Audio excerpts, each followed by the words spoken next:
बाबा के आजकल घरों में तो चौखट ही समाप्त हो गई। देहली कहाँ होती, पहले महाराज बड़ी ऊंची देहली लोग बनवाते थे, उसकी पूजा होती थी, बड़ा सब नियम होता था। नंद बाबा के यहाँ बड़ी ऊंची देहली थी महाराज। किसी तरह श्याम सुंदर प्रभु चढ़ तो गए, लेकिन अब उतरना चाहते हैं तो नीचे आगे हाथ जमीन में नहीं लग रहा है और इधर पैर भी ऊंचे उठ गया। अब बेचारे बीच देहली में टंगे हुए हैं। सुखदेव मुनि कहते हैं नेत्र बंद करके ऐसे परब्रह्म परमात्मा का दर्शन कर लो। जो महाराज यम ब्रह्मा वरुणेन्द्र रुद्र मूर्तास्तुन्वन्ति दिव्ये स्तवे भेदे सांग बधक्रमोपनिषदेर गायन्ति यम सामगाः। महाराज वेद भगवान स्तुति करते करते थक जाते हैं, फिर भी थोड़ी सी भी महिमा नहीं जान पाते हैं। आज वही सबका नियामक जगत नियंता जगदाधार पर ब्रह्म परमात्मा यशोदा मैया के देहली पर लटका हुआ है और आशा जो हो रहा है कि कोई मुझे आकर के और देहली से बाहर कर दे। ऐसा ब्रह्म ऐसा परमात्मा भला कहाँ दिखाई देगा। यशोदा मैया भी पीछे से दर्शन करके महाराज प्रसन्न हो रही हैं। जब लाला रोने लगे, हाथ नहीं पहुंच रहा है, दौड़ करके यशोदा मैया गोदी में उठा लेती है कि लाला अब तो बड़ा बदमाश हो गया है, बड़ी बदमाशी करने लगा। लाला रोने लगते हैं, उधर इशारा करते हैं तो मैया ने छोड़ दिया कि चलो थोड़ी देर और खेल कूद लो। मैया फिर अपने जरूरी कार्य में लग जाती। इधर लाला ने क्या किया, जो स्नान का पानी जाता था महाराज, एक गड्ढा बना हुआ था, नाला था, पानी जो जाता था और उसी में महाराज कूद गए और वो सारा सब कीचड़ लेकर के अपने शरीर में लेपने लगे। मानो लाला कहना चाहते हैं कि ये मेरे मैया का स्नान का जल है, तो ये मेरे लिए सबसे बड़ा तीर्थ है। जो मैया स्नान करते वो पानी यहाँ पर आता है, तो लाओ आज मैया का जल जो स्नान किया गया है उस जल को मैं भी लगा लूं। और आज ही मैया ने सुंदर बढ़िया श्रृंगार किया था, नूतन वस्त्र पहनाया था। बहुत देर जब लाला आए नहीं तो मैया देखती कि कहाँ लाला चला गया, तो देखती क्या है तो महाराज नाले का कीचड़ निकाल करके पूरा लपेट लिए हैं। अब मैया को बड़ा क्रोध आया।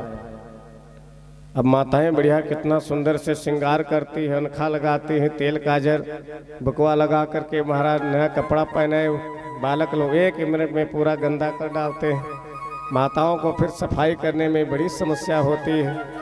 यशोदा मैया आकर के देखती है और कहती है लाला तू बड़ा बदमाश हो गया है, लगता है तो पूर्व जन्म में सुअर था क्या। और भगवान और मुस्कुराने लगते हैं। भगवान कहते हैं हाँ मैया तो सही ही कह रही है, पूर्व जन्म में हमने बराह का भी अवतार धारण किया था और महाराज पूरा काला काला सब पोत लिए हैं, केवल आंख दिखाई दे रही है और छोटे छोटे दांत निकल आए थे। वही जब मुस्कुराए प्रभु मानो अनुमोदन किया, हाँ मैया तो सही कह रही है, तब वो खिलखिला करके महाराज दे केवल दो दांत ऊपर के दो दांत नीचे के ही दिखाई दे रहे हैं। सुखदेव मुनि कहते हैं कि मैया डांट रही है, लेकिन प्रभु प्रसन्न होकर के खिलखिला करके हंस रहे हैं। कैसी प्रभु की शोभा है। पंकाभिषिक्ति सकला वयवं विलोक्यम दामोदरम वदति कोपवसाद यशोदा त्वं सुकरोसि गत जन्मनि पूतनारे इत्युक्त संस्मित मुखो वतुनो मुरारे। जब माताएं परेशान हो जाती हैं तो नाना प्रकार के क्या क्या, तो बदमाश है तो बड़ा दुष्ट हो गया है, जो जो मुंह में आता है सब सुना डालती हैं। आज मैया ने बहुत कुछ सुनाया, लेकिन प्रभु प्रसन्न है। देखो सुखदेव मुनि कहते राजन प्रभु जो भी धारण कर लें, अगर उनके ऊपर धूल भी पड़ जाए तो वो भी शोभा बन जाती है। उनको कुछ अलग सौंदर्य प्रसाधन की आवश्यकता नहीं होती है। वो महाराज उनके शरीर में जो भी वस्त्र आ जाए वही शोभा को प्राप्त हो जाता है, वही शोभा बढ़ाने लगता है। सुंदरे किम न सुंदरम, जो महाराज पहले से ही सुंदर है उसको और सुंदर कौन बना सकता है। वो जो भी धारण कर ले, जो भी पहले, हर स्थिति में वो सुंदर ही लगेगा। महाराज फिर मैया ले जा करके सुंदर स्नान करवाते हैं, सुंदर वस्त्र धारण कराते हैं। थोड़ी देर के बाद में फिर महाराज धूल गर्दा में लौटने लगते हैं। हाथ में मक्खन लगी हुई रोटी खा रहे थे और काकभुसुंडी जी महाराज प्रसाद लेना चाहते हैं। तो महाराज रामावतार में तो प्रभु अपने हाथ से खिलाते थे, लेकिन द्वापर में भगवान कृष्ण ने कहा कि देखो इस बार हम खिला नहीं पाएंगे, हम ही छीन झपट खाने वाले हैं, तो हम आपको कैसे खिलाएंगे। तो काकभुसुंडी ने कहा प्रभु मैं भी अपने स्वभाव को बदल दूंगा, तो आप छीन झपट करके खाने वाले हैं तो मैं आपसे ही छीन करके लेकर के चले जाऊंगा। इस छवि को सूरदास महाराज ने दिव्य झलकाया है, दर्शन किया है कि धूर से धूरित श्याम सुंदर प्रभु कैसे शोभा को प्राप्त कर रहे हैं। धूरी भरे अति शोभित श्याम जो, तैसी बनी सुर सुंदर चोटी, तैसी बनी सुर सिर सुंदर चोटी। आज धूर से धूरित है, सुंदर मोटी शिखा है। पीतांबर वस्त्र प्रभु पहन रखे हैं और खेलते हुए कभी एक और काट लेते हैं, फिर खेलते हैं। खेलत खात फिरे अगना, पग पैजनि बाजत पीरी कछोटी। कैसी छवि है, वाह छवि को रस खान बिलोकत, वारित काम कला निधि कोटि। काग के भाग कहा कहिए, हरि हाथ सुले गयो माखन रोटी। काग के भाग कहा कहिए, हरि हाथ सुले गयो माखन रोटी। महाराज सूरदास रस खान ये दोनों महाराज इस छवि का पावन दर्शन किए हैं। और सूरदास प्रभु तो श्याम सुंदर प्रभु को सुंदर गीत सुनाते थे। श्याम सुंदर भगवान आ करके बैठ करके और सुनते थे उनके पदों को। अब प्रभु और धीरे धीरे बड़े हो रहे हैं। मैया ने कहा अब तो मेरा लाला बड़ा हो गया है। बालकों को कहा जाए कि बड़े हो गए हो तो बड़े प्रसन्न होते हैं। एक बार बलराम भैया से बात कर रहे हैं, दाऊ भैया अब हम तो बहुत बड़े हो गए हैं ना। बलदाऊ भैया ने कहा अभी तो कहाँ बड़ा हुआ, अभी तो इतना छोटा सा है। अरे नहीं देखो मेरी मैया कहती है कि तू तो बहुत बड़ा हो गया है। अब आप कह रहे हो अभी छोटे हो, तो मैं मैया की बात सही मानूं या आपकी बात सही मानूं। बलदाऊ भैया ने कहा चल लाला अपने मैया की बात सही मान, तू बड़ा हो गया है, कहना क्या चाहता है। तो धीरे से कहते देखो जब बालक बड़े हो जाएं तो बाप की कमाई नहीं खानी चाहिए, बाप की कमाई नहीं खानी चाहिए। बलदाऊ भैया ने कहा तो कहना क्या चाहता है, क्या करेगा। कन्हैया कहते कि मैं स्वयं कमा करके खाऊंगा, स्वयं काम करूंगा। बलदाऊ भैया ने कहा अरे लाला इतना बड़ा तो थोड़ी हो गया है कि नौकरी कर पाएगा, कोई जॉब तुमको मिलेगी, कौन सा काम करेगा। तो धीरे से कान में कहते हैं हम चोरी करेंगे। बलदाऊ भैया ने कहा धत तेरे की, पहली बार कुछ करने के लिए सोचा तो भी कह रहा है चोरी करेंगे, इसमें हम साथ देने वाले नहीं हैं। दादा कोई बात नहीं, साथ मत देना, लेकिन कहीं अगर जो पकड़ गए तो आप वहाँ पर बयान भी मत देना, मुझे पकड़वाना नहीं। चल लाला कोई बात नहीं है, मैं नहीं गवाही दूंगा, तुमको मैं पकड़वाऊंगा नहीं, लेकिन तुम्हारे साथ मैं सम्मिलित नहीं रहूंगा, चोरी चोरी होती। अब ये जिस समय बात दोनों कर रहे हैं ना, उस समय इनको लगता है कोई मेरी बातों को सुन नहीं रहा है, लेकिन यशोदा मैया नंद बाबा धीरे से खंभे के पीछे छुप करके सुन रहे थे। और बहुत अच्छा लग रहा था। छोटे बच्चे जब आपस में बात करते हैं तो वो महाराज जो मन में आया वही बतियाते जाते हैं, लेकिन सुनने वालों को बड़ा आनंद आता है कि कैसे सब बालक लोग बात कर रहे हैं।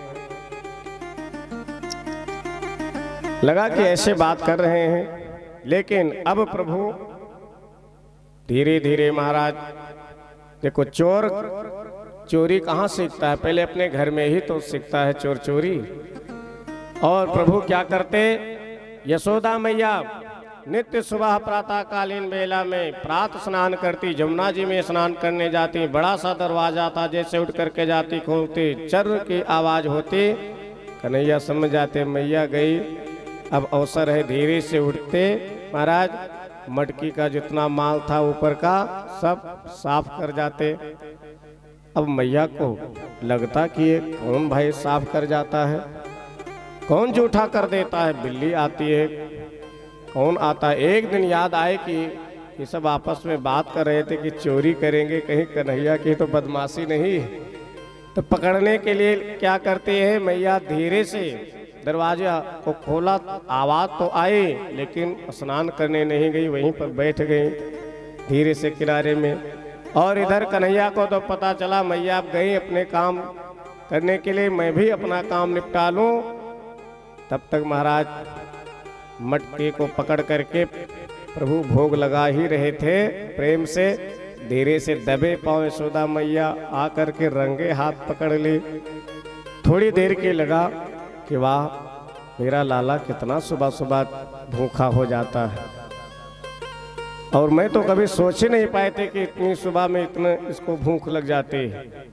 मेरा लाला कितने प्रेम से पा रहा है। फिर विचार आया अगर इसको कुछ समझाया नहीं जाएगा तो संस्कार बिगड़ जाएगा। अरे मांग करके खा लेता, सब जूठा कर देता है, इसी से जो घी निकलता है भगवान को हम भोग लगाते हैं, ब्राह्मण को जिमाती हवन होती है, वो सब मारा ये भ्रष्ट कर दे रहा है। पीछे से धीरे से चुटिया पकड़े, लाला क्या कर रहा है। अब तो कन्हैया बेचारे परेशान कि मैया इतना जल्दी स्नान करके कैसे आ गई आज। पूछा क्या बदमाशी कर रहा है, तो चोरी कर रहा है। अरे मैया नहीं, मेरी पूरी बात सुनो। हाँ सुना, क्या है। देख मैया, ये मटके में मच्छी गिर गई थी, वही हम मच्छी निकालने के लिए यहाँ पर आए हैं। अच्छा, तो ये मच्छी अगर निकाल रहा था तो ये बता लाला तुम्हारे मुंह में कैसे मक्खन लग गया है। मैया पूरी बात तो सुनो। एक हाथ से मैं मटका पकड़ करके रखा था, दूसरे हाथ से एक एक मच्छी बीन करके बाहर फेंक रहा था। उसी में क्या हुआ, कुछ चींटी यहाँ से आकर के चढ़ करके और यहाँ मेरे होठ में काटने लगी। अब मैं क्या करता, अगर हाथ बायां हाथ में छोड़ देता तो क्या होता, मटका लुढ़क जाता, गिर जाता, फूट सकता था। तो मैंने क्या किया, जिस हाथ से मक्खन लगा हुआ था बस उसी हाथ को मैंने ऐसे हाथ मारा, मुंह पर लगा, सो मेरे मुंह पर वही लग गया है। अब मैया ने कहा, सोचा कि बात बनाने में कितना तेज है। और बलदाव भैया भी पीछे से आकर के देख रहे थे कि आज तो पिटाई होगी इसकी। जब बात की रचना में महाराज बहुत निपुण है, ऐसी बात में महाराज उलझा दिया कि तुमको दिखाई नहीं देता है, जितनी मच्छी चींटी सब गिर जाती, सब मथ देती हो, सब खराब हो जाता है।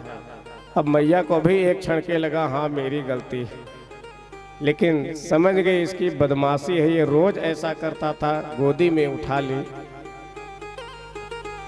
कहा लाला देख तुमको जितना खाना हो मांग करके खा लो, लेकिन अब दोबारा ऐसा मत करना। आज तो मैं छोड़ी दे रही हूँ, लेकिन दोबारा अगर पकड़े गए तो बढ़िया से पिटाई होगी तुम्हारी। बलदाऊ भैया सोचते हैं अब जब घर में पास हो गया तब इसको कोई नहीं पकड़ पाएगा। अब महाराज इधर अखिल भारतीय माखन चौर प्रचार प्रसार मंडल एक जो है महाराज समिति बनाई और उसमें सब सदस्यता अभियान चालू हो गया कि आओ भाई इस पार्टी में जिनको सम्मिलित होना हो सब लोग आ जाओ। रेंदा पेंदा झरा झपटवा हंसुक मनसुक सुबल सुदामा महाराज सब सदस्य बन गए, ग्वाल बाल। अब एक एक दिन योजना बनते कि भाई किसके घर में चोरी कराना है और जिसके घर में चोरी होगी उसकी जिम्मेदारी है कि अपने घर में कहाँ माल मटेरियल कहाँ रखा रहता है, माखन इसका पता बताना है। अब महाराज चोरी करना प्रभु प्रारंभ कर दिए और ये गोपियां भी प्रतीक्षा करते थे कि प्रभु मेरे घर में आकर के कभी भोग लगाते, मेरा कितना सौभाग्य होता। और महाराज बड़े प्रेम से सब लोग बुलाते और भगवान का दर्शन पा करके महाराज सब निहाल हो जाते। आइए हम लोग भी श्याम सुंदर को प्रभु कि आप भी आकर के हम सबों को दर्शन दें। किस भाव से बुलाना है, आइए मेरे साथ में उसी भाव में डूब करके प्रभु से महाराज कामना करें कि प्रभु मेरे घर आना सवरिया, मेरे घर आना सवरिया, तुम्हें जाने न दूंगी। मेरे घर आना सवरिया, तुम्हें जाने न दूंगी।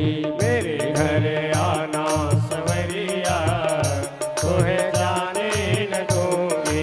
मेरे घर आना सवरिया, तुम्हें जाने न दूंगी।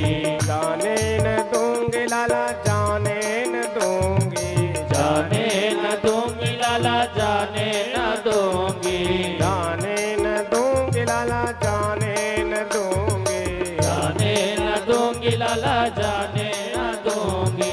प्रभु ने कहा कि क्या करोगी, जाने नहीं दोगी, मुझे क्या करोगी? तो कहती है बंद कर लूंगी केवड़िया, तुम्हें जाने न दूंगी।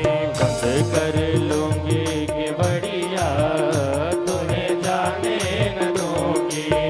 कर लूंगी केवड़िया, तुम्हें जाने न दूंगी।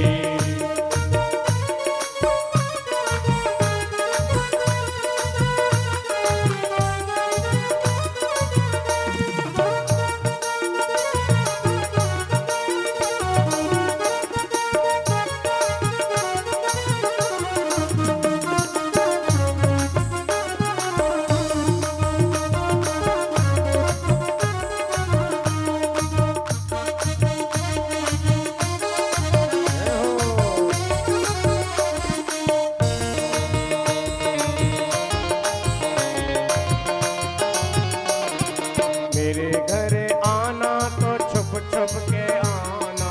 मेरे घर आना तो छुप छुप के आना। मेरे घर आना तो छुप छुप के आना। मेरे घर आना तो छुप छुप के आना। छुप छुप के आना, छुप छुप के आना। छुप छुप के आना, छुप छुप के आना। मेरे घर आना तो छुप छुप के आना। मेरे घर आना तो छुप छुप के आना। क्योंकि लागे न कहूँ की नजरिया, लागे न कहूँ की नजरिया, तुम्हें जाने न दूंगी। लागे न कहूँ की नजरिया, तुम्हें जाने न दूंगी। लागे न कहूँ की नजरिया, तुम्हें जाने न दूंगी। मेरे घर आना सवरिया, तुझे जाने न दूंगी। मेरे घर आना सवरिया,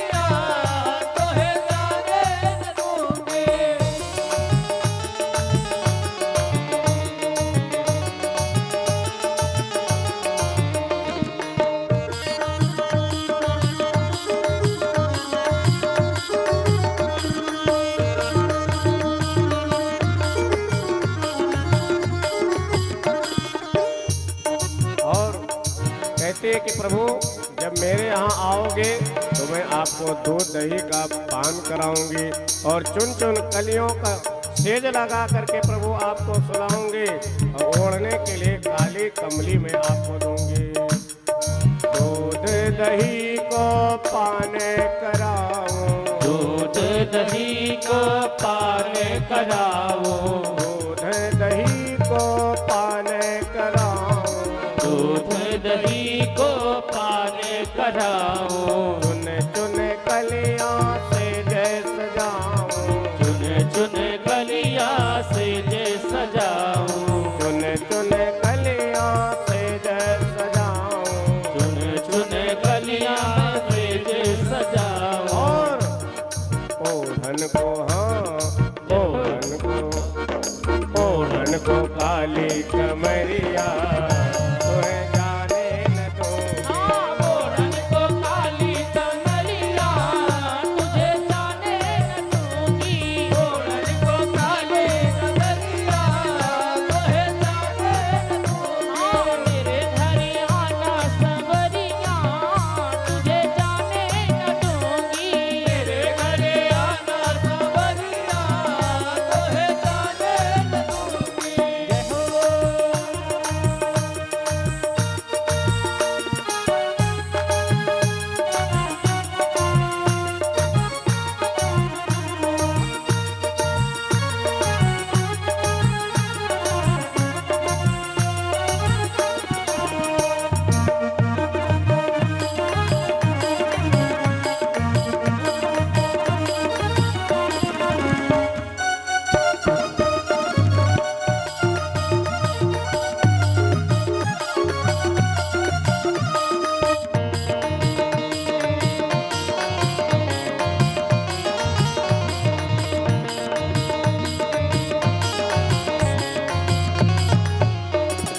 दिल में बैठा के तुझे मुरली मनोहर, दिल में बैठा के तुम्हें मुरली मनोहर, दिल में बैठा के तुझे मुरली मनोहर, दिल में बिठा के तुझे मुरली मनोहर, मुरली मनोहर मुरली मनोहर, मुरली मनोहर, हाँ मुरली मनोहर।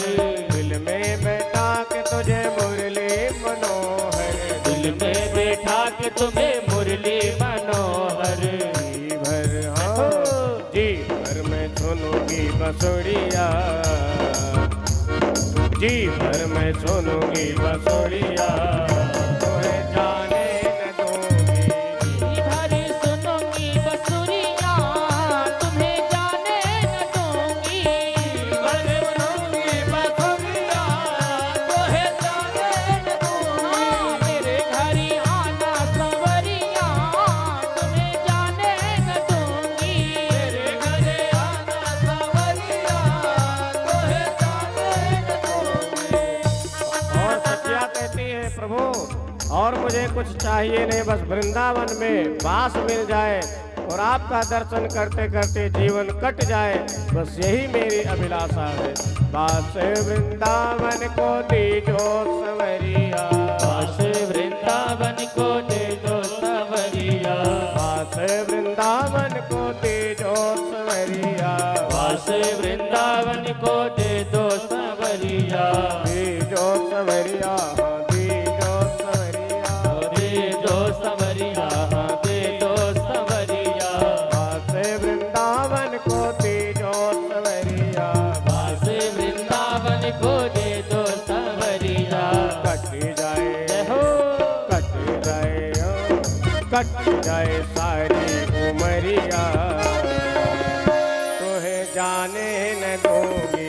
जाए सारी उमरिया तुम्हें जाने न दूंगी, उमरिया तुम्हें जाने न दूंगी। मेरे घर आना संवरिया तुम्हें जाने न दूंगी, मेरे घर आना संवरिया तुम्हें जाने न दूंगी, मेरे घर आना संवरिया तुम्हें जाने न दूंगी, मेरे घर आना संवरिया न दूंगी का न जाने न दूंगी, मेरे घर आना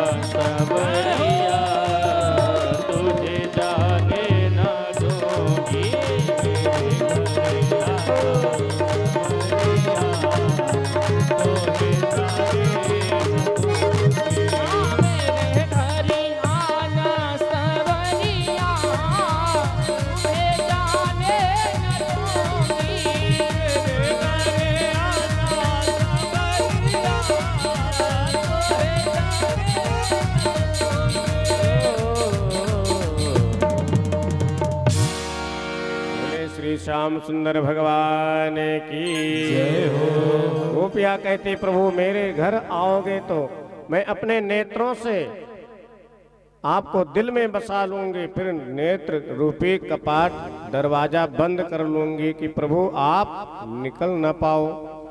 ऐसा बड़ा अद्भुत भाव है। गोपी का अर्थ क्या है? गोभी इंद्रियी भक्ति रसम पिबत सा गोपी, जो 10 इंद्रियों से महाराज भक्ति का रस पान करे वही तो गोपी है। ये गोपियां साधारण नहीं है महाराज, एक वेद मंत्रों की ऋचाएं हैं। अनेक सिद्ध अमलात्मा विमलात्मा महात्मा ये प्रभु का अंग स्पर्श प्राप्त करने के लिए गोपी बन करके आए महाराज। बड़े भाव से सब गोपियां बुलाती हैं, प्रभु बड़े प्रेम से जाते हैं, लेकिन महाराज उत्पात वहां पर मचाते हैं, तब गोपियां दुखी हो जाती हैं। भगवान के बाल लीलाओं में सबसे प्रसिद्ध माखन चोरी लीला है। अनेक प्रकार से भक्तों ने, कवियों ने, विद्वानों ने इसको गाया है, आनंद प्राप्त किया है। एक बार महाराज सब गोपियां सोचती है कि लाला अगर आए तो इस बार हम लोग पकड़ेंगे इसको। क्या करते हैं? ये सारा माखन दही दूध महाराज छुपा करके घर से बाहर रख दिया। घर में आज कुछ नहीं रखा, और घर में जब कुछ नहीं बचा है तो भगवान उस घर में गए, कुछ मिला ही नहीं प्रभु को भोग लगाने के लिए, तो सब महाराज चूल्हा चौके सब तोड़ फोड़ करके चले आए। भगवान का संकेत है जब हमारे भोग के लिए कुछ घर में है ही नहीं तो ऐसा घर किस काम का। और एक ने क्या उपाय किया, भगवान से भी बहसबाजी होती थी। कन्हैया कहते तुम मुझे पकड़ नहीं सकती हो, पकड़ करके यशोदा मैया के पेश नहीं कर सकती उनके पास में। और वो गोपियाँ कहती चलो लगी शर्त, मैं तो रंगे हाथ पकड़ करके तुमको ले करके जाऊंगी। और महाराज एक गोपी ने क्या किया कि आज सामान कहीं दही माखन अलग छुपा करके रख दिया है। भगवान पूरा ढूंढे और जब नहीं मिला तो क्या किया, उसकी बिटिया खटिया पर लेटी हुई थी, तो धीरे से प्रभु श्याम सुंदर ने क्या किया, उसकी बिटिया की चुटिया खटिया के पटिया में बांध करके और कान में जोर से कहा हवा। अब बेचारी घबरा करके उठे, अरे मम्मी मुझे बताओ हवा पकड़ लिया है। मम्मी उसकी दौड़ी दौड़ी आई और देखा यहाँ तो कोई हवा नहीं, इसकी तो चुटिया खटिया के पटिया में बंधी हुई है और किसी का काम नहीं है, वही कन्हैया की बदमाशी है। महाराज जिसके घर में कुछ न मिलता उसमें उसके घर में कुछ उपद्रव करके आ जाते और असमय में ही बछड़े को खोल देते। एक दिन जाकर के शिकायत करती, मैया क्या बताएं, ये लाला बहुत परेशान कर रहा है। वत्सान मुंचन क्वजद असमये, बछड़े को खोल देता है। तो यशोदा मैया ने कहा तो आप लोग का सहयोग करता होगा भाई, गौ दूहन का गाय लगाने का समय रहता होगा, सो मेरा बेटा बछड़ा खोल देता होगा। अरे नहीं मैया, असमय में खोल देता है, जब मैं सोई रहती हूँ तभी पहले ही खोल देता है, दूध पूरा बछड़ा पी जाता है। और समय पर कहो लाला थोड़ा बछड़ा खोल देना, गौ दोहन कर ले, तो आंख दिखाता हम तुम्हारे बाप के नौकर हैं, क्यों खोल दे, तब इस तरह आंख दिखाता है। यशोदा मैया कहते हैं देख सकिया तुम भी क्यों नहीं डांट देती हो, तुम्हारा भी अधिकार है, अगर बदमाशी कुछ करता हो तो डांट दिया करो। क्या बताए मैया, क्रोध बहुत लगता है, मन करता है खूब डांटे इसको, लेकिन जैसे क्रोध करके डांटना चाहते हो ऐसा ये मुस्कुरा देता है। इसके मुस्कुराहट में न जाने कौन सी ऐसी जादू है, सारा क्रोध सब समाप्त हो जाता है। क्रोध ही भी नहीं लगता है जब ये मुस्कुरा देता है। क्रोध संजात हासः, और चोरी करके माखन खाता है। यशोदा मैया ने कहा, देख जितना ये माखन मेरा लाला खाए ना, उसका सही सही हिसाब किताब रखना, उसके 2-3 गुना आकर के मुझसे ले करके जाना। 9 लाख हमारे यहाँ गाय दूध देती है, सब कितना भंडार भरा पड़ा हुआ है। अरे मेरा लाला खा लेता है, उसके लिए तुम लोग शिकायत करने के लिए आई हो? अरे ले जाना जितनी इच्छा होगी। अरे नहीं मैया, बात तो सुन, ये छोटा सा बालक कितना खाएगा? भगवान की कृपा से कोई इतनी कमी नहीं कि इसके खाने से समाप्त हो जाएगा। पूरी बात तो सुन, ये अपने खाता है और अपने बालकों को खिलाता है। इसकी बहुत बड़ी मंडली है। ये आपको बताए है कि इसके मित्र कितने हैं महाराज प्रमुख? हंसुक, मनसुक, सुबल, सुदामा, रेंदा, पेंदा, झरा, झपटुआ महाराज। इतने ही नहीं, इतने तो प्रमुख है और बहुत बड़ी एक टोली है।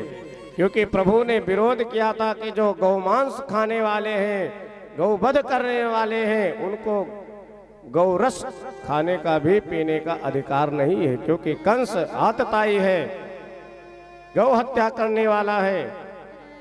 फिर उसको गौ का दूध और दही घी खाने का क्या अधिकार है? इसलिए विरोध किया कि अब यहाँ से कोई भी मथुरा दूध दही बेचने के लिए नहीं जाएगा। हम लोग मेहनत करते हैं तो हम ही लोग खाएंगे, समय आने पर वो काम भी आएगा। तो देख मैया, ये अपने नहीं खाता, अपने खा ले कोई बात नहीं, केवल अपने नहीं खाता है, अपना खाया और उसके बाद में मित्र मंडलियों को खिलाया। मित्र मंडली भी खा ले, चलो कोई बात नहीं, हम लोग का ही छोरा है। इसके बाद में न जाने से इसके आवाज में कौन सी जादू है, ऐसा संकेत है, एक आवाज देता है, सारे बंदर इकट्ठे हो जाते हैं। खूब बंदरों को भी खिलाता है। अपना खाया, अपने ग्वाल बालों को खिलाया, फिर बंदर को खिलाया। जब पेट सबका भर गया तब पता है क्या करता है? वो मटकी लेकर के और फिर सूंघता है और कहता है, इतना सड़ा सड़ाया मक्खन, जो खाएगा पेट नहीं खराब हो जाएगा? कितने दिनों का ये रखा हुआ है। और मटकी मारता है, धड़ाम से फोड़ देता है। इतना बदमाशी करता है। स्तेयम स्वाददधिपया कल्पितस्तेय योगैः मर्कान भोक्षण विभजति सचेतनाति भांडम भिनक्ति। तो मैया ने कहा, देख अगर इतनी बदमाशी करता है तो इसको पहले ही दे दिया करो मक्खन, इसका पेट भर जाए तो क्यों ऐसा बदमाशी करेगा, क्यों चोरी करेगा? तो मैया गोपियों ने कहा कि देख मैया, हम देना चाहते हैं बढ़िया माखन का लोंदा देते कि लो लाला खा लो। तो कहता है कि तुम हमें भिखमंगा समझ रखी हो, हम मांगते खाते हैं। और फिर हम पूछते हैं कि चोरी फिर क्यों करते हो? तो मुस्कुरा करके कहता है कि चोरी करके खाने में और स्वाद आता है, वो आनंद ये जो तुम दे रहे हो इसमें स्वाद वो नहीं मिलेगा।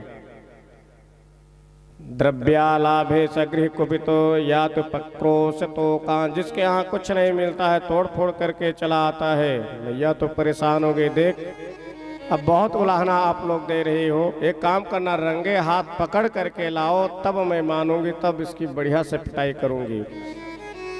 ठीक मैया, विश्वास नहीं हो रहा है तो रंगे हाथ पकड़ करके लेकर के आऊंगी। आज महाराज क्या उपाय करती है, खूब छीकर पर टांग दिया मक्खन से वो भरी हुई मटकी, और अपने सब गोपियां सलाह करके सब छुप गई लाठी डंडा लेकर के। और उपाय क्या किया था, घंटी बांध दिया था उसमें शिखर में, कि जैसे आवाज होगा आएगा खाने के लिए तुरंत हम लोग पकड़ लेंगे, रंगे हाथ पकड़ करके यशोदा मैया के पास ले करके जाएंगे।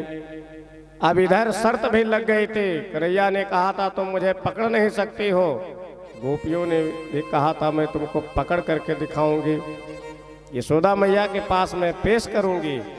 अब दोनों तरफ से महाराज शर्त लग गई। इधर महाराज अपने पूरे मन समस्त ग्वाल वालों की मंडली के साथ में प्रभु आते हैं, एक के नीचे एक बैठ जाता है महाराज। धीरे धीरे एक के ऊपर दूसरे कंधे पर चढ़ करके पहुंच गए सबसे ऊपर। श्याम सुंदर प्रभु घंटी से प्रार्थना किए, घंटी देवी लाज बचा लेना, आज तुम बजना नहीं। घंटी ने मानो स्वीकार कर लिया और नीचे से प्रारंभ करते महाराज सबको खिलाते हैं। सब जब मक्खन खा लिए तब तो घंटी नहीं बजी। जैसे श्याम सुंदर प्रभु निकाल करके मक्खन का भोग लगाना चाहे मुंह में रखे, घन घन घन घन करके महाराज घंटी बज गई। और जैसे घंटी बजी उधर तो सब प्रतीक्षा कर रहे थे, गोपियाँ ले लाठी डंडा महाराज दौड़ पड़ी। और जैसे लाठी डंडा दे के अन्य ग्वाल वाल सब महाराज 1 2 3 हो गए, भाग गए। अब कन्हैया वही छीकर को पकड़ करके बेचारे लटक गए, वही फंस गए बीच में। अब गोपिया कहती अलाला अब पता चलेगा कौन जीतता है, नीचे उतर। कन्हैया झूठे रोने का अभिनय करते हैं। सखी देख कितना ऊंचा तुम टांग करके रखी हो, मैं कैसे उतरूंगा, कहीं हाथ पैर नहीं टूट जाएंगे, कैसे उतरूं। गोपी ने कहा कैसे चढ़े थे, जैसे चढ़े थे वैसे उतर आओ, हमने थोड़ी चढ़ाया था। सो तो मेरे मित्र लोग भाग गए, अब मैं नहीं जानती हूँ, नीचे उतरो। देख सखी नीचे उतरूंगा हाथ पैर टूट जाएंगे, फिर बाद में पछताओगे। एक काम करो, अपना दोनों हाथ फैला दो और मैं आपके गोदी में आ जाऊं। उसको लगा ठीक कह रहा है, कहीं हाथ पैर टूट न जाए। हाथ फैलाए, आज कन्हैया धड़ाम से कूद पड़े और महाराज गले में लिपट गए। आज बहुत सुख की प्राप्ति हुई गोपी को। और धीरे से घंटी को तिरछी निगाह से देखते हैं, क्या तूने मेरे खतरे की घंटी बजा दी, मैंने तो उसे कहा था कि बजना नहीं, क्यों बज गई। मानो घंटी भी संकेत से कह रही है प्रभु और कोई भोग लगे मैं अपने आप को रोक ले गई, लेकिन आप भोग लगा रहे हो तो मैं भला अपने आप को कैसे रोक पाती, मैं अपने आप को रोक नहीं पाई। प्रभु ने कहा सो तो ठीक है, लेकिन मेरी खतरे की घंटी तो बजा दी है, अब देखो क्या होता है। गोपी तब तक महाराज कन्हैया को जमीन पर पटका, कहा देख मैं अब तुमको पकड़ करके लेकर चलूंगी। बांध करके रस्सी से बांधने लगी महाराज। और जब रस्सी से बांधती थोड़ा सा रस्सी छोटी पड़ जाती, बहुत परेशान हो गई। तो कन्हैया ने कहा देख सखी तुमको बांधना नहीं आता, मैं बताता हूँ कि कैसे बांधा जाता है, लाओ इधर बताते हैं। रस्सी लेकर के गोपी की ही हाथ को बांध दिया। कन्हैया ने कहा कहो सखी कैसा रहा, ऐसे बांधा जाता है। अब बेचारी परेशान हो गई कि होशियारी कर गए। देख कन्हैया तूने कहा था ना कि मुझे उतार लो, जैसा तुम कहोगे वैसा ही मैं करूंगा, मेरा हाथ खोल। कन्हैया ने कहा खोल तो दूंगा, लेकिन मेरा भी शर्त है कि मुझे बांध करके नहीं, ऐसे हाथ पकड़ करके मेरी मैया के पास लेकर कुछ चलो, तब तो मैं रस्सी खोलूंगा, नहीं तुम बंधी रहोगी इसी में। ठीक लाला। रस्सी प्रभु ने खोल दिया हाथ पकड़ करके। ओ महाराज वो नई गोपी थी, 3-4 हाथ का घूंघट काढ़ी हुई है, आगे को दिखाई नहीं दे रहा है। धीरे धीरे लेकर के चली। अब जब साफ रास्ता दिखाई दिया तो महाराज और लंबा कदम बढ़ाई, घसीटते हुए मानो लेकर के जा रहे। लंबे लंबे टांग हैं गोपी के, लंबे चौड़े थे। कन्हैया का मित्र पीछे से लगा हुआ है, भाई चोर बचाने में लगे रहते कि कैसे मेरे साथी जो है कोर्ट में पेश ना हो पाए, कैसे इनको बीच से बचा लिया जाए। तो उनके मित्र भी लगे हुए थे कन्हैया के साथ में कि कन्हैया कहीं रंगे हाथ पकड़े न जाए, नहीं हम सब लोग पकड़े जाएंगे। एक चोर जब पकड़ में आ गया तो हमारा सारे चोर पकड़ में आ जाते हैं। धीरे से कन्हैया ने कहा सखी ये बता कि तुमको कोई पुत्र नहीं है क्या? क्या मतलब? अगर पुत्र होता तो तुम पुत्र मोह जानती। मैं कहाँ छोटा सा नन्हा सा, मेरी कलाई कितनी कोमल है, तो वैसे कसाई की तरह घसीटती हुई लेकर के जा रही हो, बहुत देर से एक हाथ पकड़ी हुई हो, ये हाथ में बहुत दर्द होने लगा है, बिल्कुल लाल लाल हो गया है, तुम्हारे कड़े हाथ गोबर पातती हो और घर का बाहर का काम करते हो, हाथ इतना कड़ा है, अरे दूसरा हाथ पकड़ लो, खुद तो दया दिखा। उसको भी कन्हैया की बातों में दया आ गई, हाँ सही कह रहा है, हाथ दुखने लगा होगा। तब तक उसका मित्र था पीछे, धीरे से कन्हैया ने क्या किया, अपने हाथ की जगह अपने मित्र का हाथ पकड़ा दिया और वो तो महाराज लंबी चौड़ी घूंघट काढ़ी हुई है गोपी लेकर के चली गई। कन्हैया दौड़ करके महाराज पहले अपने घर पर पहुंच गए, यशोदा मैया से कहा, यशोदा मैया मुझे बहुत तेज की भूख लगी है, नींद भी लगी है, लाओ जल्दी कुछ माखन मिश्री दे दो। हाँ लाला बस तुरंत लो, पवा करके सुला दिया। इधर ये गोपी द्वार पर पहुंची, जोर जोर से कहने लगी, अरे यशोदा मैया देख, तो कह रहे थे कि ना जब रंगे हाथ पकड़ करके लेकर के आओगे तब मैं मानूंगी, ये देख आज मैं पकड़ करके लाए हूँ प्रत्यक्ष, अब तो विश्वास होगा कि तेरा लाला चोरी करता है। यशोदा मैया को लगा मेरा लाला तो सो रहा है, ये किसको पकड़ करके लाई है, देखा तो ये दूसरा बालक है। यशोदा मैया ने कहा, अरे बहन पहले देख तो सही किसको पकड़ करके लाए हो, कि भांग के गोला खा करके आए हो क्या, घूंघट तो उठा, देख किसको पकड़ करके लाए हो। उसको लगा यशोदा मैया झूठ बोलेंगी नहीं, मैं किसको पकड़ लाए हो, कन्हैया को ही तो पकड़ी थी, हाथ के बीच में बदली थी, एक हाथ की जगह दूसरा हाथ पकड़ लेते। तो घूंघट उठा करके देखती तो कौन है, बोले उसी का देवर है, अपने देवर का हाथ पकड़ करके लेकर के आई है शिकायत करने के लिए। अब तो मारे शर्म के बेचारी पानी पानी हो गई, सिर उसका नीचे हो गया। तब तक कन्हैया भी पीछे से यशोदा मैया के पल्लू को पकड़ करके ठेंगा दिखा रहे हैं कि देख सके तूने बाजी लगाए थे ना कि तुमको पकड़ करके और रंगे हाथ पकड़वाऊंगी, देखा कौन जीता। अब बेचारी मुंह लटका करके चली आई। इस प्रकार श्याम सुंदर प्रभु दिव्य माखन चोरी लीला के माध्यम से भक्तों को महाराज आनंद प्रदान करते हैं।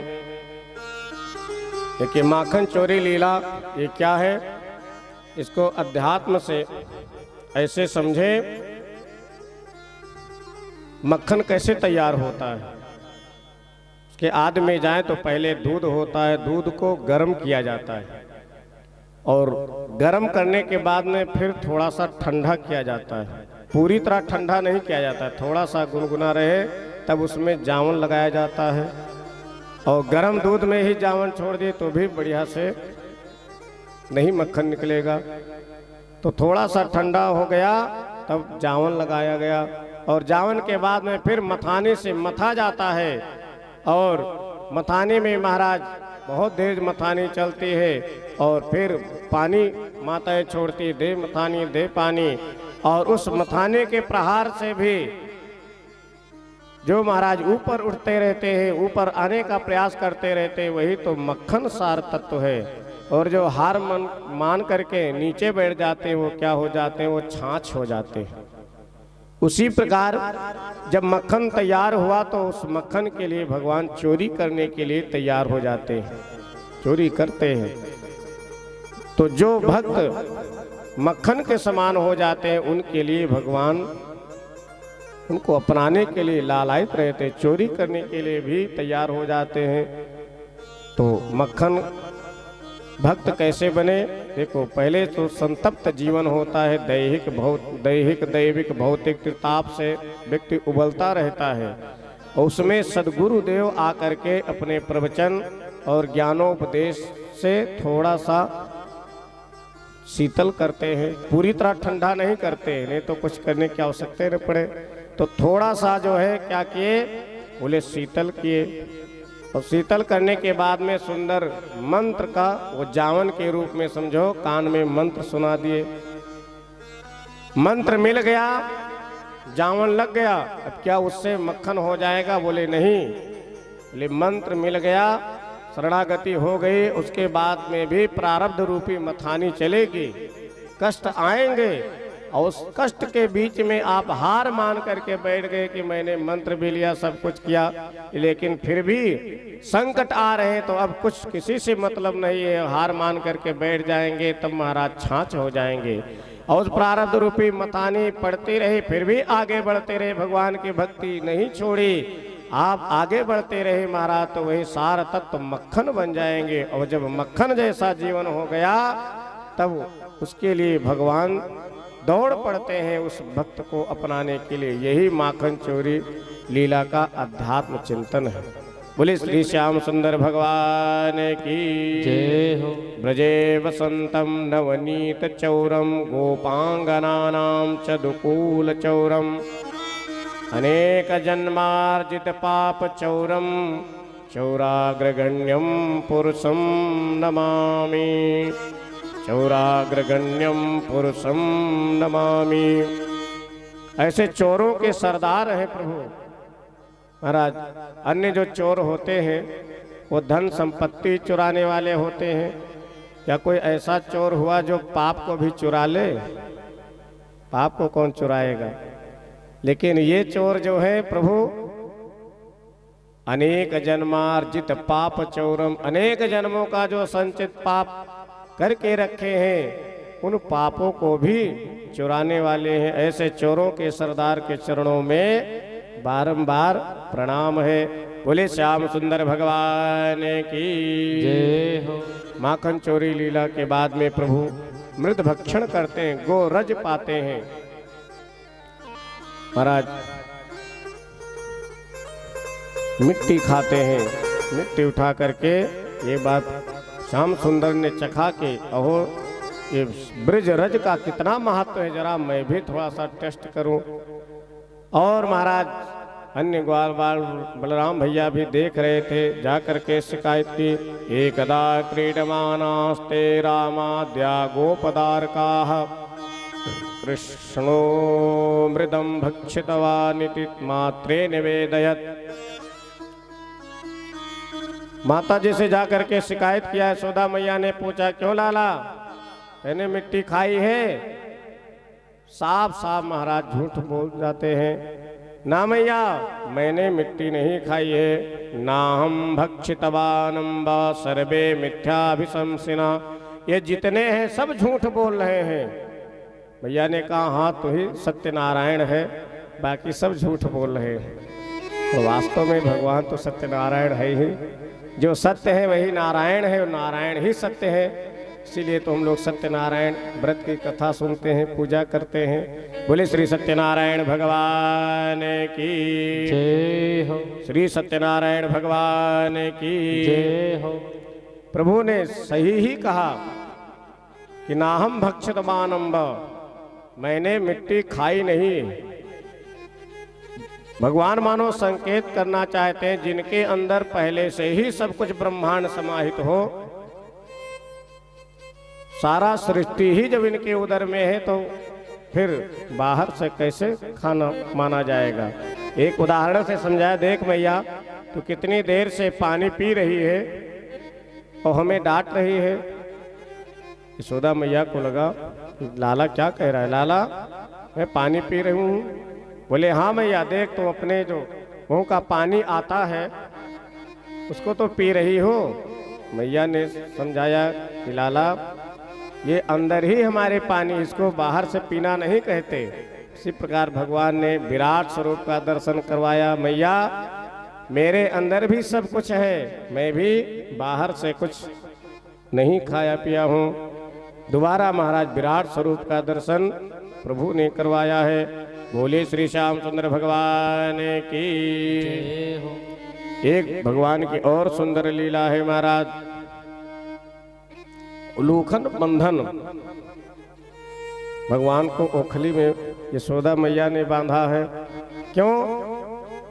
सुखदेव मुनि कहते एक बार की बात है, दीपावली के अवसर पर महाराज घर के सब साफ सफाई करके, अन्य दास दासियां हैं अलग अलग कार्यों में यशोदा मैया लगा दी। आज अपने लाला के लिए स्वयं दधी मंथन कर रही हैं। महाराज मोटी तगड़ी थी, भारी शरीर की, सुंदर मचिया लगाई और बड़ी सी अजिया सास के जमाने की वो मटकी थी, उसमें महाराज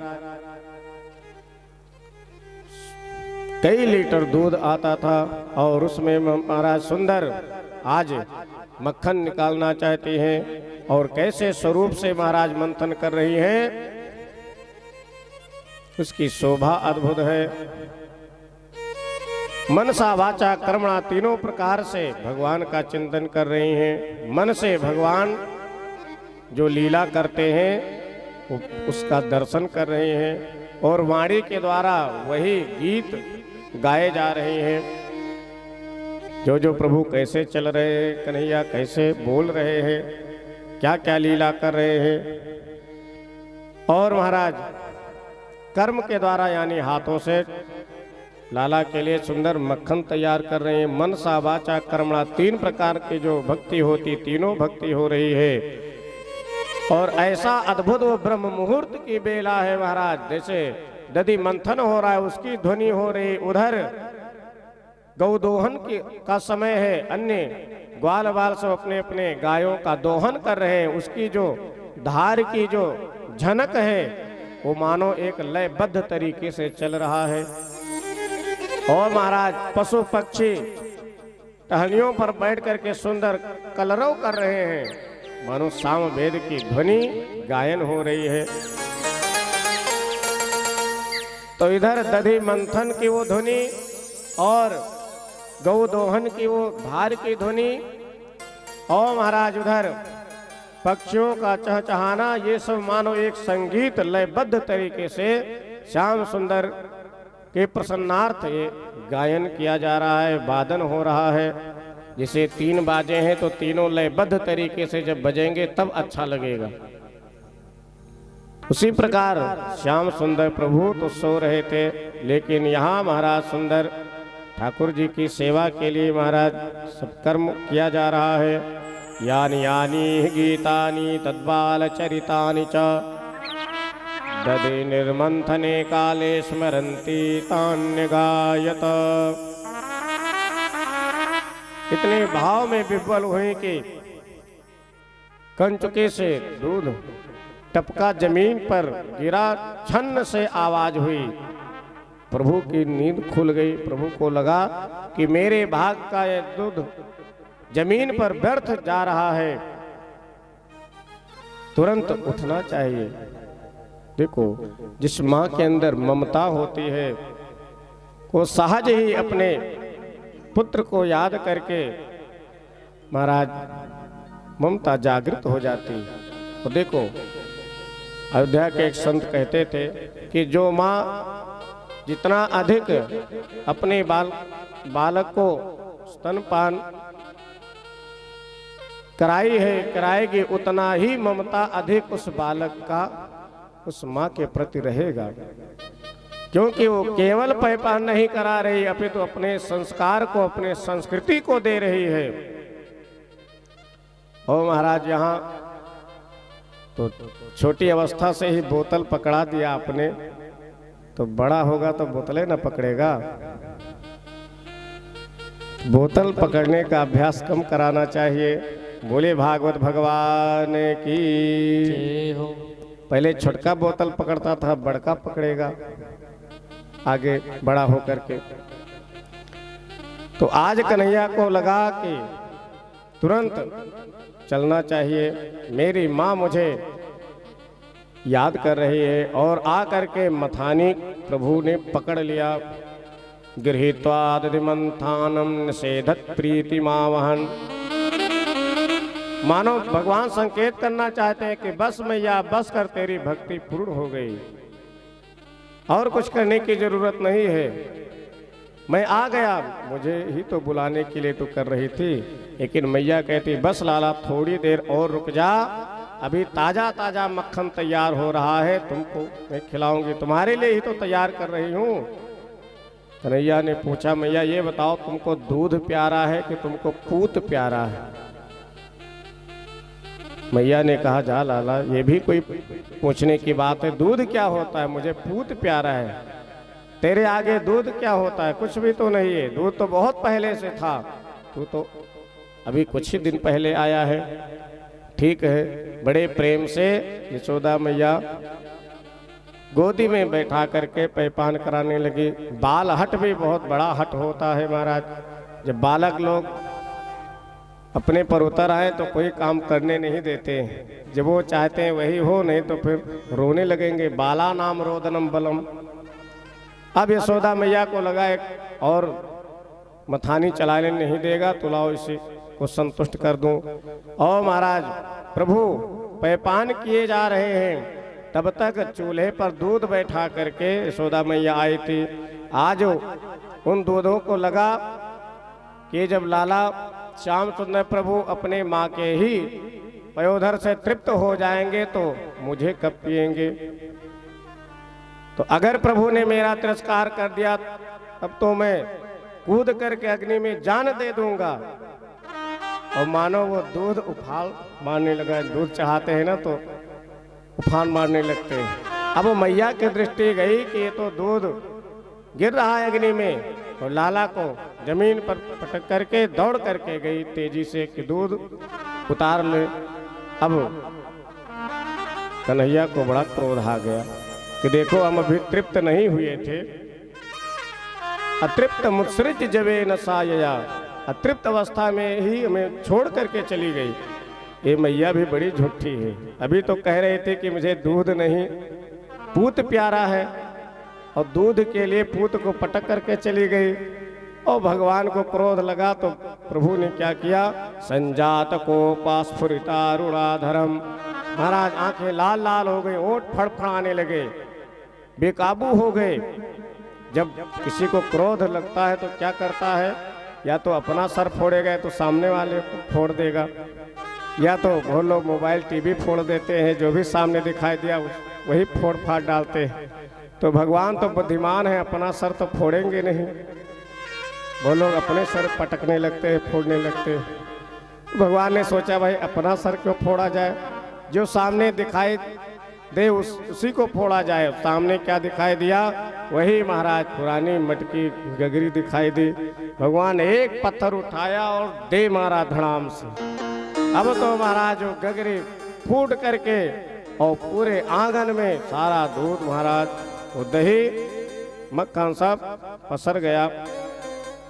अब वो मैया देख करके बड़ी क्रोधित हुई, अरे राम राम, इस बर्तन को मैंने कितने सालों से संभाल करके रखी थी। देखो माताओं को बर्तन पर, पुराने बर्तन पर खास करके बड़ी ममता होती है। अपनी बिटिया को बढ़िया सुंदर टिफिन में जो है देसी घी दे देंगी, लड्डू बना करके दे देंगी, लेकिन कहेंगी बिटिया ये काम करना, वो घी खाली करके वो बर्तन कोई आने लगे ना तो भिजवा देना, वो बर्तन बहुत पुराना है। इतने अमूल्य वस्तु घी को महाराज, लड्डू को, अमुक वस्तु को दे दी, लेकिन कहेंगी वो बर्तन मेरा वापस कर देना। ये बर्तन अजिया जमाने, अजिया सास जमाने का ये बर्तन था महाराज। मुँह दिखाई में यही परंपरागत प्राप्त होता था। यशोदा मैया भी संभाल करके रखी थी कि मेरी सास भी मुझे मुँह दिखाई में यही जो है मटकी दी थी, तो मैं भी अपने बहू को यही मटकी मुँह दिखाई में दूंगी। भगवान ने सोचा कि अब जमाना बदल रहा है, मैया आपको दूसरा बनवाओ, तो दूसरा सोचो। भगवान ने सोचा कि इसको फोड़ दिया जाए, न रहेगा बांस न बजेगी बांसुरी, इसीलिए मानो प्रभु ने मटकी को फोड़ दिया। लेकिन आज मैया सोचती बहुत बड़ा अपराध कर दिया, इसको अब दंड देना चाहिए। डंडा लेकर के दौड़ाती कन्हैया भाग जाते हैं। थक गई मैया जब, क्योंकि भारी शरीर, पिता भारी शरीर वाले कितना दौड़ पाएंगे, कितना चल पाएंगे। प्रभु रुक गए और मैया रस्सी से बांधना चाहते हैं, हमारा 2 अंगुल रस्सी कम पड़ जाता है। देखो अपने अभिमान में हम सोचेंगे कि भगवान को हम पकड़ लेंगे, तो भगवान पकड़ में नहीं आएंगे। जब हार जाते हैं कि अब प्रभु मैं आपको पकड़ नहीं पाऊंगा, तब भगवान स्वयं मिल जाते हैं। और भगवान को चाहे कि हम अपने ज्ञान से, देखो रज्वा, रस्सी को गुण कहते हैं, संस्कृत में रस्सी को गुण कहते हैं। तो कोई चाहे कि अपने गुण से, अपने विद्वता से मैं भगवान को बांध लूं, तो भगवान बंधने वाले नहीं हैं। नायम आत्मा न प्रवचन लभ्य, वो प्रवचन से, वो ज्ञान से, वो गुण से, विद्वता से महाराज बंधने वाले नहीं हैं। तो कैसे बंधेंगे? देखो, जब प्रभु की कृपा हो, 2 अंगुल ही क्यों कम पड़ रहा है, ज्यादा वो रस्सी नहीं कम पड़ रही। भगवान को बांधने के लिए एक गुण यानी 1 अंगुल तो जीव की तरफ से कमी रहती है और 1 भगवान के तरफ से। जब जीव अगर चाहेगा तो 1 अंगुल की कमी पूरी हो सकती है। यानी गुण के द्वारा अगर अभिमान में बांधना चाहे तो नहीं बांध सकता है। हार मान जाए कि प्रभु अब हम नहीं बांध सकते हैं, तब कृपया शीत बंधने, भगवान अपनी एक कृपा बढ़ा देते हैं। तो महाराज इधर अभिमान निर्गलित होगा, 1 अंगुल की वो कमी पूरी हो गई, दूसरी कमी जो है भगवान कृपा करके उसको पूर्ण कर दे। कृपया शीत बंधने। अब भगवान देख लिए कि मैया परिश्रम करके थक गई है, बेचारी परेशान हो गई, तो स्वयं बंध गए और उदर में रस्सी डाल करके उखल में बांध दिया। मैया ने सोचा थोड़ी देर सजा मिल जाए, तब तक घर का काम मैं निपटा लूं, उसके बाद में तब खोलूंगी इसको, थोड़ी देर दंड देना चाहिए। आज इतना फोड़ा है, कल कुछ और फोड़ दे सकता है। ओ महाराज, जब इधर मैया अपने गृह कार्य में व्यस्त हो गई, तब इधर बालक लोग आ गए, कहा अरे कन्हैया चलो कुछ खेला कूदा जाए। मैं कहाँ खेल सकता हूँ, मेरे हाथ बंधे हुए हैं, कमर में रस्सी लगी हुई है, चल मैं खोल देता हूँ। नहीं, मेरी मैया बांधी है, मैया ही खोलेगी। अच्छा चल, ऐसे रस्सी बंधे बंधे तो खेला जाए। ओ महाराज, 2 विशाल वृक्ष यहाँ पर खड़े हुए थे और प्रभु आगे बढ़े, उखल उसी में फंस गया। सबों ने कहा रे जा कन्हैया, तेरे माँ के दूध के अंदर इतनी शक्ति नहीं थी कि तो एक वृक्ष से निकल नहीं सकता है, इतना रास्ता है, खींच करके आ जा। अब महाराज माँ की बात आ गई, तब तो कन्हैया कहाँ बर्दाश्त करने वाले। महाराज एक ऐसा झटका मारा, चरचरा करके दोनों वृक्ष धड़ाम से जमीन पर गिर गए। घोर आवाज हुई है और उससे सुंदर 2 पुरुष निकले, नलकुबर मणिग्रीव। ये 2 पुरुष सुंदर प्रभु से स्तुति करते हैं। प्रभु आपके चरणों में बारंबार प्रणाम है। बाणी गुणानुकथने श्रवणो कथायाम हस्तौ च कर्म सुमनस्तव पादयोर्न स्मृत्याम शिरस्तव निवास जगत प्रणामे दृष्टि शताम दर्शनेस्तु भवत्तनूनाम। प्रभु ये वाणी आपकी हमेशा गुणगान करती रहे, ये कान आपकी कथा हमेशा सुनते रहे, ये हाथ आपकी सेवा करते रहे, मन आपके चरणों में लगा रहे, स्मृति आप में बनी रहे। महाराज बहुत सुंदर स्तुति की। राजा परीक्षित ने पूछा, महाराज ये विशाल वृक्ष के रूप में ये 2 पुरुष कौन निकले? सुखदेव मुनि ने कहा, ये और कोई नहीं, ये कुबेर के 2 पुत्र थे। और महाराज कुबेर के 2 पुत्र इतने धन के अंधकार में इतने अंधे हो गए थे कि ऋषि संतों का अपमान कर देते। साप दे दिया था, जाओ तुम राक्षस हो जाओ, वृक्ष के रूप में तुम ऐसे खड़े रहोगे, तुम सबको देखोगे, तुमको कोई नहीं देख पाएगा। प्रभु मेरा उद्धार कैसे होगा? जाओ तुम्हारा उद्धार कृष्ण भगवान करेंगे। आज वही कृष्ण भगवान इन दोनों कुबेर के पुत्रों को मुक्त किया। देखो भगवान ने साप क्यों दिलवाया? जब ज्यादा धन का अभिमान हो जाता है, यानी अभिमान में अंधे हो जाते हैं, तो उनकी दृष्टि कब खुलती है? तो भगवान ऐसा समय लाते हैं कि जब अंधे हो गए, कुछ दिखाई नहीं देता है, मोतियाबिंद हो जाते हैं आंखों में, तब दरिद्रता रूपी काजल लगा देते हैं। दरिद्रता रूपी जब काजल लग जाता है तब उनकी दृष्टि खुलती है कि हाँ मैंने बहुत अपराध किया, मैंने बहुत बड़ी गलती की।